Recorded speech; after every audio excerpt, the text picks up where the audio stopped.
साथियों, स्वागत है आप सभी का मेरे चैनल पर। तो जैसा कि आपको शाम को इन्फॉर्म कर दिया गया था जब आंसर की अपलोड हुई थी दोपहर में, तो आपने अभी तक अपने आंसर की कैलकुलेट कर लिया होगा अपना स्कोर, और बाकी आप अपने क्वेश्चंस को भी देख रहे होंगे। तो उसी क्रम में अब हम कुछ क्वेश्चंस को डिस्कस करेंगे, जैसे हमने आईसीएमआर के क्वेश्चंस को डिस्कस किया था। तो ये कुछ क्वेश्चंस हैं, हालांकि मैं अभी जो क्वेश्चंस को डिस्कस करने वाला हूँ, वो बेसिकली आपके शिफ्ट शिफ्ट 1 के क्वेश्चंस हैं, सेक्शन बी के क्वेश्चन है। बाकी जैसे-जैसे मुझे क्वेश्चंस मिलते रहेंगे, मैं उस पे डिस्कस करता रहूँगा, और हालाँकि मैं जितने टॉपिक्स को पढ़ाया है और जिस जो चीज़ें आसानी से निकल सकती हैं, मैं उन क्वेश्चंस को सॉल्व करने की कोशिश करूँगा। बाकी कोई अगर आपके मन में डाउट है या कोई अगर ऐसा क्वेश्चंस है जिसके बारे में आप कमेंट सेक्शन में भी आप बता सकते हैं। तो सबसे पहले जो कि यहाँ पे एक क्वेश्चन सेक्शन बी में पूछा गया, which of the following statement regarding chlorophyll is not correct. तो सबसे इंपॉर्टेंट चीज था, यहाँ पे पूछा गया कि क्लोरोफिल के रिगार्डिंग कौन सा स्टेटमेंट करेक्ट नहीं है। ठीक है, और ये जो क्वेश्चन है, ये मैं कहूंगा कि बहुत ही आसान क्वेश्चन, कॉमन सेंस से भरा हुआ क्वेश्चन था। ठीक है, और ये क्वेश्चन जो है वो आपको करना चाहिए था। जिन्होंने नहीं किया, उनको बहुत ज़्यादा अफ़सोस भी होना चाहिए, और क्यों अफ़सोस होना चाहिए उसका भी कारण मैं यहाँ पे अभी आपको बताऊँगा। तो यहाँ पे जैसा कि मैंने आपको हीम की या पोरफायरिन की बायोसिंथेसिस हमारे लेक्चर में अवेलेबल है, मैंने इसको पढ़ाया था। वहाँ पे जब मैंने पोरफायरिन पढ़ाया, वहाँ मैंने आपको हीम पढ़ाया, ये बात सही है।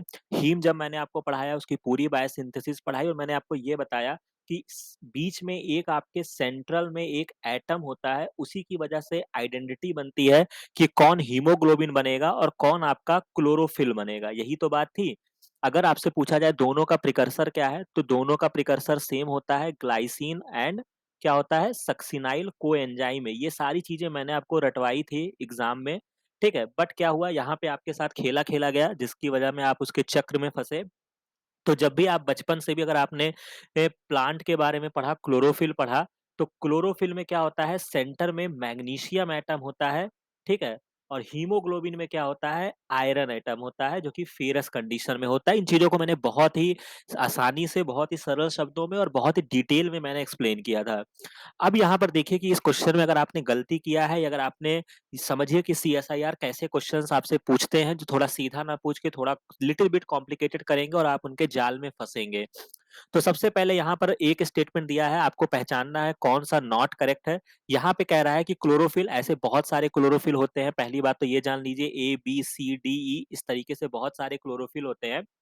जो बहुत बेसिक चीज है वो ये है कि क्लोरोफिल ए में आपका मिथाइल ग्रुप होता है in its porphyrin like structure. तो ये बात आपका सही है। क्लोरोफिल बी में आपका एल्डिहाइड ग्रुप होता है, ये इसकी आइडेंटिटी होती है। बाकी अब यहाँ पे समझिए, अगर आपको ये पूरा दुनियादारी भी नहीं पता है, केवल अगर आपको एक चीज पता था कि क्लोरोफिल की जो आइडेंटिटी होती है वो मैग्नीशियम होता है, तो थर्ड स्टेटमेंट में इन्होंने क्या लिखा है, only chlorophyll A but not chlorophyll B. मतलब इनका ये कहने का मतलब है कि क्लोरोफिल ए में जो होता है उसमें मैग्नीशियम होता है, बट क्लोरोफिल बी में not, chlorophyll B has a magnesium coordinated at the centre of the porphyrin lying structure.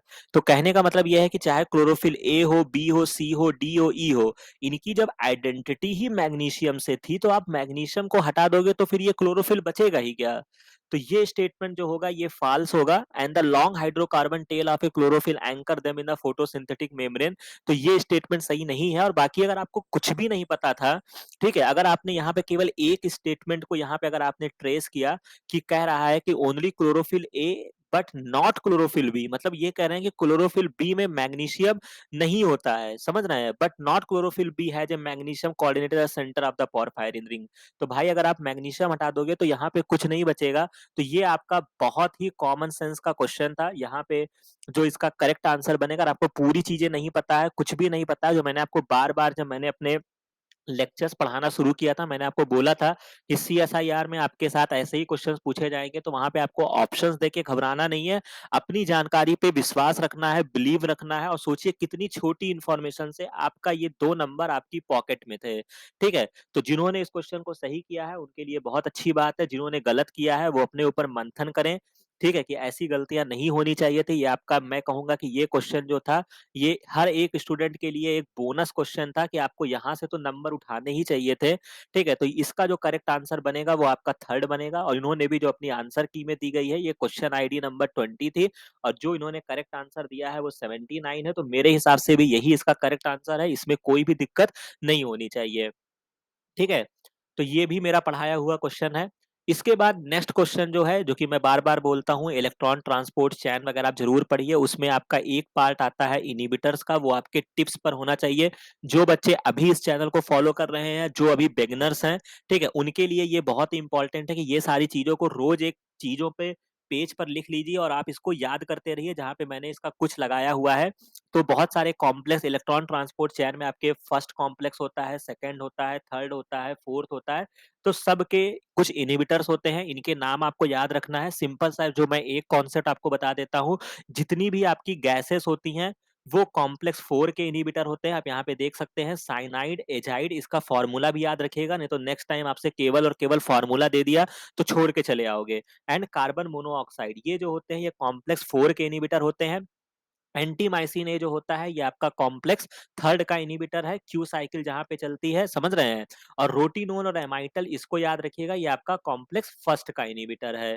ठीक है? तो इस तरीके से ये आपको याद रखना पड़ेगा। तो यहाँ पे इन्होंने एंटीमाइसिन पूछा, व्हिच ऑफ द फॉलोइंग जो है वो एंटीमाइसिन ए इन्हिबिट करता है, तो ये जो इन्हिबिट करता है ये कॉम्प्लेक्स 3rd को इन्हिबिट करता है। तो इसका जो करेक्ट आंसर बनेगा वो क्या बनेगा? कॉम्प्लेक्स 3rd बनेगा। और इन्होंने क्वेश्चन आईडी यहाँ पे आप देख सकते हैं, क्वेश्चन आईडी जो है वो यहाँ पे 2 है और इसका जो करेक्ट आंसर दिया गया है वो 7 दिया गया है। तो ये क्वेश्चन भी बहुत अच्छा क्वेश्चन था, आपके लिए बोनस करने वाला क्वेश्चन था। ठीक है? इसके बाद एक क्वेश्चन और जो कि मेरा पढ़ाया हुआ क्वेश्चन था, मैंने आपको जब ग्लूकोज़ के बारे में पढ़ाया, आईसीएमआर के जब मैं आपको प्रीवियस ईयर के क्वेश्चन सॉल्व कराया था, मैंने 2019 का पेपर सॉल्व कराया था। वहाँ जाके देखिएगा, वहाँ मैंने ग्लूट के रिलेटेड मैंने ये बहुत सारे यही चार्ट या इससे रिलेटेड एक चार्ट को मैंने फिट किया था। मैंने बोला था कि इस चीज़ को याद रखिएगा, जिसमें मैंने आपको बताया था कि ग्लूट 5 जो होता है, ये आपके बेसिकली स्पर्म में होता है, ये आपका फ्रक्टोज़ के लिए होता है। ये मैंने बताया था। इन्होंने क्वेश्चन पूछा एब्सॉर्ब मोनोसैकेराइड, तो यहाँ पे भाई आपका सीधा नाम नहीं लेंगे, मोनोसैकेराइड का मतलब क्या हो गया? ग्लूकोज हो गया। ठीक है? Intestinal epithelial cell exit via which of the following transporter, यानी ग्लूकोज के लिए आपके इंटेस्टाइन मतलब नॉर्मल में आपका कौन सा ट्रांसपोर्टर होता है, ये सीधा क्वेश्चन पूछा गया। 5 नहीं होगा क्योंकि वो स्पर्म में होता है। तीसरा जो होता है ये आपका मैंने बताया था ब्रेन में होता है और वहां पे मैंने डिस्कस किया था चौथा जो होता है ये आपका इंसुलिन या लीवर वगैरह के लिए होता है, उसके काम आता है। और जो आपका GLUT2 होता है, ये आपका नॉर्मल केस में जो एक्टिव होता है, वो आपका GLUT2 होता है। GLUT4 जो होता है, यहाँ पे आप देख सकते हैं इंटेस्टाइन की बात की है, तो GLUT4 जो होता है, ये आपके skeletal muscle, adipose tissue and heart में होता है। और जो आपका GLUT2 होता है, ये आपका स्मॉल इंटेस्टाइन में होता है। तो इसका जो करेक्ट आंसर बनेगा, वो आपका GLUT2 बनेगा। ये सीधा क्वेश्चन आपसे पूछा गया। और यही मैं कहता हूँ कि आपको इन चीज़ों को ध्यान रखनी होगी, एग्ज़ाम में ये आपसे क्वेश्चंस पूछे जाएँगे और वो चाहे कोई भी एग्ज़ाम हो। चाहे आप घबराइए मत कि सीएसआईआर है, आईसीएमआर है, डीबीटी है, सब जगह यूनिवर्सल बायोलॉजी थोड़ी ना बदल जाएगी। अब आप देख लीजिए आईसीएमआर ने भी ऐसे ही क्वेश्चंस पूछा, अब सीएसआईआर भी क्वेश्चन वही पूछ रहा है। अब कोई आसमान से तो क्वेश्चन नहीं ले आएगा ना सीएसआईआर, समझ रहे हैं? तो कम से कम ऐसे क्वेश्चंस को तो आपको सॉल्व करने पड़ेंगे और ऐसे क्वेश्चंस को जो हमारे बिगिनर्स हैं वो अभी से इसी क्षण से इसको नोट डाउन करेंगे इस चार्ट को और इसको अपने दिमाग में रोज समझ रहे हैं सुबह शाम इसको आप याद करेंगे और किस जगह पे आपको ये क्वेश्चन मिल जाए आपको नहीं पता है, इस वजह से आप इसको डेली रिवाइज करेंगे। ठीक है? फिर यहाँ पे एक क्वेश्चन और पूछा गया, ये आपका सेल साइकिल का क्वेश्चन है, हालांकि मैंने इस चीजों को नहीं पढ़ाया है बट ये भी बहुत ही आसान क्वेश्चन पूछा गया कि इंडिविजुअल क्रोमोसोम आपको सीन होते हैं किस सेल साइकिल के किस स्टेज में। तो ये बेसिकली जो होता है ये आपका मेटाफेज स्टेज जब आता है तो वहां पे आपको देखने को मिलता है, जब आप प्रोफेज, मेटाफेज, एनाफेज ये सब पढ़ते हैं। तो मेटाफेज में जो होता है ये आप याद रखिएगा, M for metaphase, M for morphology आप देख सकते हैं क्रोमोसोम की। और जब आप एनाफेज में जाते हैं तब आप क्रोमोसोम का स्ट्रक्चर देख सकते हैं कि मतलब वो किस शेप का है। ठीक है? तो ये कॉन्सेप्ट होता है। बाकी यहाँ पे इन्होंने इतना डिटेल में तो कोई ऑप्शन ही नहीं दिया। जी नॉट का कोई मतलब ही नहीं होता है, जब सेल साइकिल अरेस्ट हो जाती है तो वो जी नॉट फेज में होती है। जी1 एस फेज में आपका डीएनए का रेप्लिकेशन होता है। ठीक है? तो ये भी याद रखिएगा, बहुत पेट क्वेश्चन है, एग्जाम में पूछा जाता है। G1 फ़ेज़ में वो अब तैयार होते हैं कि हमको डिवाइड करना है, और M जो होता है ये आपका एक्चुअल फ़ेज़ होता है, जिसको क्या कहते हैं, डिवीज़न फ़ेज़ बोलते हैं। तो यानी कि आपको M फ़ेज़ में आपको क्रोमोसोम देखने को मिलेंगे। तो यानी कि इसका जो करेक्ट आंसर होगा वो लाइफ साइंस में यहाँ पे क्वेश्चन नंबर आईडी 6 है, और जिसका करेक्ट आंसर बनेगा वो 24 बनेगा। ये भी बहुत अच्छा क्वेश्चन इन्होंने पूछा। इसके बाद आपसे पूछा गया कुछ ऑर्गेनेल्स के नाम दिए गए, प्रेज़ेंट होते हैं यूकेरियोटिक सेल्स में। आपको बताना था कि कौन से ऑर्गेनेल जो होते हैं वो नॉन मेम्ब्रेन होते हैं, मतलब उनके ऊपर मेम्ब्रेन नहीं पाई जाती है। तो यहाँ भी आपका बहुत ही आराम से आप देख सकते थे। सबसे पहले तो आपको न्यूक्लियस को ट्रेस करना था, क्योंकि जब आप न्यूक्लियस पढ़ते हैं तो न्यूक्लियस के अंदर जो होता है वो आपका न्यूक्लियोलस पाया जाता है, तो उसके ऊपर कोई मेम्ब्रेन नहीं होती है। और इसके अलावा जो दूसरा आपका होता है वो आपका सेंट्रोसोम होता है, पेरोक्सीसोम में मेम्ब्रेन पाई जाती है और एंडोसोम में भी मेम्ब्रेन होती है, राइट। तो यहाँ से जो आपका करेक्ट आंसर बन के निकलेगा वो आपका क्या बन के निकलेगा, वो आपका सी बन के निकलेगा। तो सी के कॉम्बिनेशन में आपको ए देख लीजिए, तो ये आपका जो होगा वो करेक्ट आंसर होगा। बाकी अगर आप एंडोसोम्स को भी नहीं जानते थे, तो अगर आप न्यूक्लियस को ट्रेस करेंगे और फिर आप पेरोक्सीसोम पर जाएंगे, तो ये वेल नोन है कि ये आपका मेम्ब्रेन बाउंड होता है। तो यहाँ पे जो आपका कॉम्बिनेशन में निकल के आ जाएगा वो आपका निकल के आ जाएगा ए एंड सी ऑप्शन। तो यहाँ पर आप देख सकते हैं क्वेश्चन आईडी नंबर 5, आंसर जो दिया गया वो 19 दिया गया, तो ये आपका करेक्ट आंसर बन गया। नेक्स्ट क्वेश्चन यहाँ पे पूछा गया रिप्रोडक्टिव बायोलॉजी, जो मैंने बार-बार आपको पढ़ाया, मैंने बार-बार आपसे बोला कि आप इसको पढ़िए। हालाँकि इस पर्टिकुलर पार्ट को तो मैंने नहीं कवर किया है, बट ये सिंपल सा रिप्रोडक्टिव बायोलॉजी का क्वेश्चन था, ठीक है? और अगर आप कुछ भी नहीं जानते, अगर आप कैल्शियम के बारे में पढ़ेंगे, ठीक है? जहाँ पे आप मिनरल्स को पढ़ते हैं कि मिनरल्स के क्या-क्या रोल होते हैं, तो जब आप कैल्शियम के रोल को पढ़ेंगे कि कैल्शियम जो होता है वो ब्लड क्लॉटिंग में इन्वॉल्व होता है, मसल कॉन्ट्रैक्शन में इन्वॉल्व होता है, वहीं पर आपको ये भी पता चलेगा कि जब स्पर्म जाके एग से मिलता है और ये जो पूरा इवेंट होता है, इस पूरे प्रोसेस में भी कैल्शियम का बहुत ही क्रिटिकल रोल होता है, ठीक है? तो यहाँ पे पूछा कि which of the following statement जो है वो इनकरेक्ट है, और आपको बहुत सारे ऑप्शन दिए। तो आपको दुनियादारी नहीं पता है, लेकिन यहाँ पे अगर आप ऑप्शन पढ़ते हैं तो पहला ऑप्शन दिया है transient rise in the calcium which is necessary for egg activation. अगर आप इस बात को जानते हैं तो ये बात बिल्कुल सत्य है। Sperm induces egg activation and does not involve calcium. भैया ये कैसे हो सकता है? ये देख लीजिए, जो आपका 2 रिएक्शंस होती हैं, कॉर्टिकल एंड जोना रिएक्शन, जहाँ पे पॉलीस्पर्मी को ब्लॉक करने के लिए रिएक्शंस किया जाता है। वहाँ पे जब कॉर्टिकल रिएक्शंस के लिए बात आती है तो कैल्शियम ही इंपॉर्टेंट रोल प्ले करता है। ये मैंने छोटा-सा 4 लाइन का लगा दिया है। तो ये भी क्वेश्चंस आपका बहुत ही अच्छा क्वेश्चन था, आपको ये क्वेश्चन करना चाहिए था, ठीक है? तो यहाँ पे डज़ नॉट इन्वॉल्व इन्होंने कह दिया है, तो यही ऑप्शन जो होगा ये आपका फ़ॉल्स हो जाएगा। इसके अलावा in many organism egg secret diffusible molecule and that attract and activate sperm, तो ये बात भी सही है। क्यों सही है?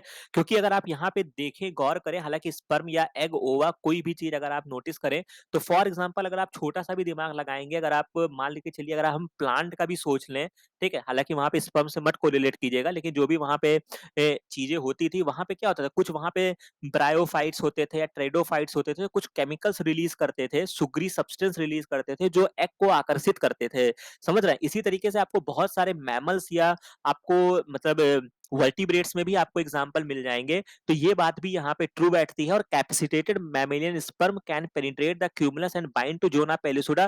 तो यहाँ पे आप देख सकते हैं इस पूरे एक्सप्लेनेशन में, ये आपको ज़ोना रिएक्शंस जब होती है तो वो जाके ज़ोना पेलिसुडा पे बाइंड करता है। तो यहाँ पर भी ये बहुत अच्छा क्वेश्चन इन्होंने पूछा, और एक चीज़ों से अगर आप ट्रेस कर सकते थे, अगर आपने कैल्शियम को ही इम्पोर्टेंस को अगर आपने पढ़ा था, तो ये क्वेश्चन आपका आराम से सॉल्व हो सकता था। और बाकी जो हमारे बिगिनर्स हैं, वो बच्चे रिप्रोडक्टिव बायोलॉजी ज़रूर पढ़ेंगे। बाकी कुछ लेक्चर्स मेरे अवेलेबल हैं, बाकी रिमेनिंग लेक्चर्स जो होंगे वो आपको समय से दे दिए जाएँगे, ठीक है?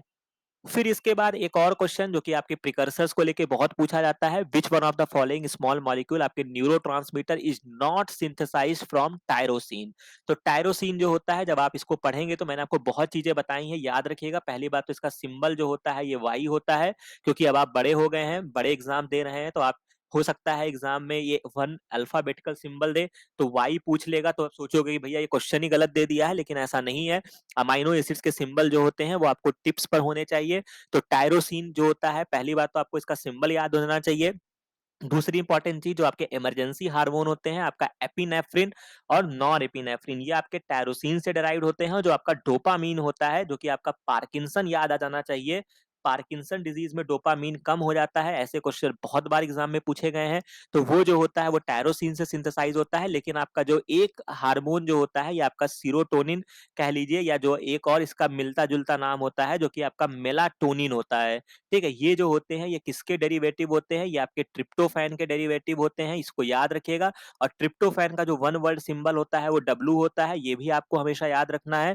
ठीक है? और ट्रिप्टोफैन की जो खास बात होती है, उस दिन हमने जो पेपर सॉल्व करते हुए देखा, इसमें जो होता है ये इंडोल रिंग होता है। तो ये सारी चीज़ें आपके एकदम टिप्स पे होना चाहिए कि नेक्स्ट टाइम अगर आप एग्ज़ाम देने जाएँगे तो ये चीज़ों का एनकाउंटर होगा, तो यहाँ पे जो इसका करेक्ट आंसर बनेगा वो आपका सेरोटोनिन होगा, क्योंकि इसका जो प्रिकर्सर होता है वो आपका ट्रिप्टोफैन होता है।